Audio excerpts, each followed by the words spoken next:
Back to silent learning. എല്ലാ മക്കൾക്കും silent ലേണിംഗിലേക്ക് ഒരിക്കൽ കൂടി സ്വാഗതം ചെയ്യുകയാണ്. അപ്പൊ നമ്മൾ ഇന്ന് പഠിക്കാൻ പോകുന്നത് നമ്മുടെ മൂവിംഗ് കോയിൽ ലൗഡ് സ്പീക്കർ എങ്ങനെയാണ് വർക്ക് ചെയ്യുന്നതാണ്. ഏറ്റവും ഇമ്പോർട്ടൻ്റ് ആയിട്ട് എക്സാമിന് പല പ്രാവശ്യം ചോദിക്കുന്ന ഒരു ക്വസ്റ്റ്യൻ ആണ് ഈ മൂവിംഗ് കോയിൽ ലൗഡ് സ്പീക്കർ അല്ലെങ്കിൽ ചലിക്കും ചുരുൾ ലൗഡ് സ്പീക്കർ.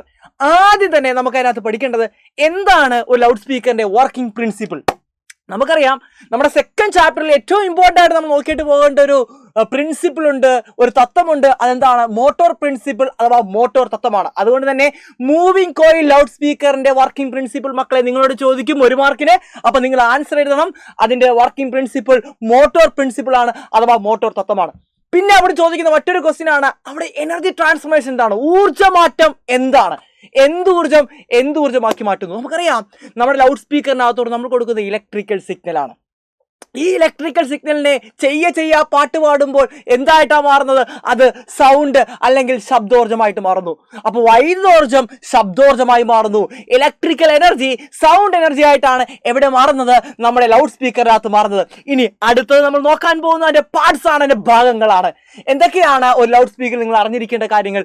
മെയിൻ ആയിട്ട് അവിടെ വരുന്ന കാര്യങ്ങൾ നമുക്ക് പറഞ്ഞുതരാം. ആദ്യം തന്നെ ഫീൽഡ് മാഗ്നറ്റ് ആണ് അഥവാ ഫീൽഡ് കാന്തമാണ്. എന്താണ് ഈ ഫീൽഡ് മാഗ്നറ്റ് എന്ന് പറയുന്നത്? നമ്മുടെ മക്കളെ ഇങ്ങോട്ട് നോക്കടാ. ഇവിടെ നിങ്ങൾ കാണുന്ന ഈ ഫീൽഡ് മാഗ്നറ്റ് കണ്ടോ? ഇത് 2 മാഗ്നറ്റ് ആണ്. ഈ മാഗ്നറ്റിനിടയിലാണ് ഒരാൾ ഇരിക്കുന്നത്. അതാരാണ്? നമ്മുടെ സ്വന്തം വോയിസ് കോയിലാണ്.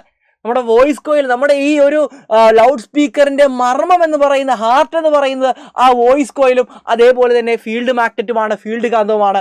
ഓക്കെ, അപ്പോൾ വോയിസ് കോയിൽ പരിചയപ്പെട്ടു, അതേപോലെ തന്നെ ഫീൽഡ് മാഗ്നറ്റ് നമ്മൾ പരിചയപ്പെട്ടു. ഈ വോയിസ് കോയിലുമായിട്ട് കണക്ട് ചെയ്തുകൊണ്ടിരിക്കുന്ന ഡയഫ്രം, ഈ ഡയഫ്രമാണ് വൈബ്രേറ്റ് ചെയ്യുന്നത്. ഈ ഡയഫ്രമാണ് സൗണ്ടിനെ പുറത്തോട്ടേക്ക് വിടുന്നത്. ആരാണ്? ഈ ഡയഫ്രത്തിന്റെ പരിപാടിയാണ് സൗണ്ടിനെ എന്ത് ചെയ്യുന്നത്? പുറത്തോട്ട് വിടുന്നത്. ഓക്കെ അല്ലേടാ? പിന്നെ ഒരു സോഫ്റ്റ് അയൺ കോർ ഉണ്ടായിരിക്കും. എന്തിനാണ് ഈ സോഫ്റ്റ് അയൺ കോർ വെച്ചിരിക്കുന്നത്? ഇവിടെ നമുക്കറിയാം ഇവിടെ ഉണ്ടാകുന്ന ഈ ഫീൽഡിനെ ഈ ഒരു കോയിലിന് കൊടുക്കാൻ വേണ്ടി, ഈ ഒരു വോയിസ് കോയിൽ കൊടുക്കാൻ വേണ്ടിയാണ് അവിടെ എന്തിനെ വെച്ചിരിക്കുന്നത്? ഒരു സോഫ്റ്റ് അയൺ കോർ വെച്ചിരിക്കുന്നത്. പിന്നെ എന്തായിരിക്കും? ഒരു കണക്റ്റിംഗ് വയർ കാണും. നമുക്കറിയാം ഈ നമ്മുടെ ഈ വോയിസ് കോയിലിനകത്തോട്ട് ഇലക്ട്രിസിറ്റി കൊടുക്കുന്ന ആരാണ്? ഈ കണക്റ്റിംഗ് വയറാണ്. പിന്നീട് എന്താ ഉള്ളത്? നമ്മുടെ സോഫ്റ്റ് അയൺ ഷീൽഡാണ്. ഈ സോഫ്റ്റ് അയൺ ഷീൽഡിനകത്താണ് നമ്മുടെ ഡയഫ്രം ഇങ്ങനെ ചുറ്റി വെച്ചിരിക്കുന്ന, ഡയഫ്രം ഇങ്ങനെ ഒട്ടിച്ചു വെച്ചിരിക്കുന്ന എവിടെയാണ്? ഈ സോഫ്റ്റ് അയൺ ഷീൽഡിനകത്താണ്. ഇത്രയുമാണ് നമ്മുടെ ഒരു മൂവിംഗ് കോയിൽ ലൗഡ് സ്പീക്കർ അല്ലെങ്കിൽ ചലിക്കും ചുരുൾ ലൗഡ് സ്പീക്കറിന്റെ ഭാഗങ്ങൾ അല്ലെങ്കിൽ പാർട്സ് എന്ന് പറയുന്നത്. എങ്കിൽ നമുക്കിതിന്റെ വർക്കിംഗ് നോക്കാം. എന്താണ് ഇവിടെ സംഭവിക്കുന്നത്? നമുക്കറിയാം നമ്മളിങ്ങനെ മൈക്ക് വെച്ചിട്ടാണ് പാട്ട് പാടുന്നത് അല്ലേ? നമ്മുടെ മൈക്ക് വെച്ച് നമ്മൾ പാട്ട് പാടുന്നു. ഈ മൈക്കിൽ നിന്നും നമുക്കറിയാം നമ്മുടെ സൗണ്ട് എനർജിയിലെ ഇലക്ട്രിക്കൽ എനർജി ആയിട്ട് മൈക്ക് മാറ്റത്തില്ലേടാ? ഈ മൈക്ക് മാറ്റും അല്ലെങ്കിൽ മൈക്രോഫോൺ മാറ്റും. ഈ മൈക്രോഫോൺ ഈ ഇലക്ട്രിക്കൽ സിഗ്നൽ വളരെ ചെറിയ സിഗ്നൽ ആയിരിക്കും. ഇതിനെ നമ്മുടെ ആംപ്ലിഫയറിനകത്തോട്ട് വലിയൊരു സിഗ്നലാക്കി മാറ്റും. അപ്പോൾ ആംപ്ലിഫയർ എന്ത് ചെയ്യും? മൈക്രോഫോണിൽ നിന്ന് പറയുന്ന സിഗ്നലിനെ വലിയൊരു സിഗ്നലാക്കി മാറ്റും. എന്നിട്ട് നമ്മൾ എന്ത് ചെയ്യുന്നു? ഈ ഇലക്ട്രിക്കൽ പൾസിനെയാണ് നമ്മൾ എന്ത് ചെയ്യുന്നത്? നമ്മളുടെ ലൗഡ് സ്പീക്കർ കണക്ട് ചെയ്യുന്നത്. The electrical pulses from the microphone are strengthened and passes through the voice coil. അതെ, മൈക്രോഫോണിൽ നിന്ന് വരുന്ന ആ സിഗ്നലിനെ നമ്മൾ എന്ത് ചെയ്യുന്നു? സ്ട്രെങ്തൻ ചെയ്യിക്കുന്നു, ശക്തിയാക്കിയിട്ട് നമ്മൾ എങ്ങോട്ടേക്ക് വിടുകയാണ്? നമ്മുടെ വോയിസ് കോയിൽ, നമ്മുടെ ലൗഡ് സ്പീക്കറിനകത്തുള്ള മൂവിംഗ് കോയിൽ ലൗഡ് സ്പീക്കറിനകത്തുള്ള വോയിസ് കോയിലോട്ട് വിടുകയാണ് ചെയ്യുന്നത്.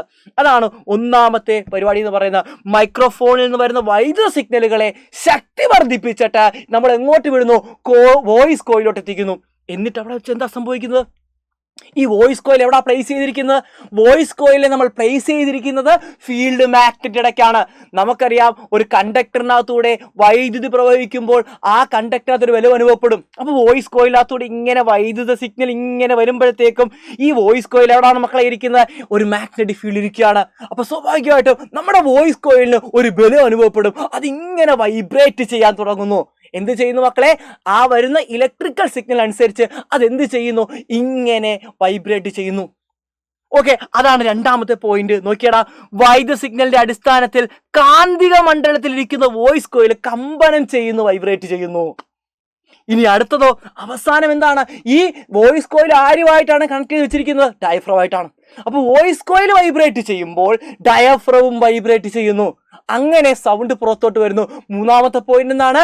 ഡയഫ്രം കമ്പനം ചെയ്യുമ്പോൾ ശബ്ദം ഉണ്ടാകുന്നു. ഇതാണ് പരിപാടി. അപ്പോൾ ആദ്യം എന്താണ്, നമ്മൾ പാട്ട് പാടുന്നു, ചെയ്യാ പാട്ട് പാടുന്നു, ചെറിയ ശബ്ദത്തിൽ പാടുന്നു. ഈ മൈക്രോഫോൺ അതിനെ ഇലക്ട്രിക് സിഗ്നലാക്കി മാറ്റുന്നു, അതിനെ ആംപ്ലിഫയറിൽ കൊടുക്കുന്നു, വലിയൊരു സിഗ്നലാക്കി മാറ്റുന്നു. എന്നിട്ട് നമ്മൾ ലൗഡ് സ്പീക്കറിൽ കണക്ട് ചെയ്യുന്നു. ലൗഡ് സ്പീക്കറിനകത്ത് ആദ്യം എവിടെ വരുന്നത്, വോയിസ് കോയിൽ വരുന്നു. ഈ വോയിസ് കോയിൽ എവിടെ ഇരിക്കുന്നത്, ഫീൽഡ് മാഗ്നറ്റിന് ഇടയിൽ ഇരിക്കുകയാണ്. വോയിസ് കോയിൽ അവിടെ നിന്ന് വൈബ്രേറ്റ് ചെയ്യും. അയ്യോ എന്ന് വൈബ്രേറ്റ് ചെയ്യും. വോയിസ് കോയിലുമായിട്ട് കാണിക്കുന്നത് ആരുണ്ട്, ഡയഫ്രം ഉണ്ട്. ഡയഫ്രം എന്ത് ചെയ്യുന്നു മക്കളെ, വൈബ്രേറ്റ് ചെയ്യുന്നു. ഈ ഡയഫ്രം എന്ത് ചെയ്യുന്നു, സൗണ്ടിനെ പ്രൊഡ്യൂസ് ചെയ്യുന്നു. ഡയഫ്രം വൈബ്രേറ്റ് ചെയ്യുമ്പോൾ ഇവിടുത്തെ എയർ മോളിക്യൂൾ വൈബ്രേറ്റ് ചെയ്യും. അങ്ങനെയാണ് സൗണ്ട് എനർജി പുറത്തേക്ക് വരുന്നത്. അപ്പോൾ ഇത്രയാണ് നമ്മുടെ മൂവിങ് കോയിൽ ലൗഡ് സ്പീക്കർ. ഇത്രയും കാര്യങ്ങളേ ഉള്ളൂ. ഇനി ഒരു എക്സാമിന് ചോദിച്ച ക്വസ്റ്റ്യൻ ആണിത്. ഈ ഫിഗർ ഒബ്സർവ് ചെയ്യുക. എയും ബിയും സിയും ലേബിൾഡ് ചെയ്യുക. എന്താണ് എയും ബിയും സിയും? എ എന്താണ് മക്കളെ, അത് ഡയഫ്രം ആണ്.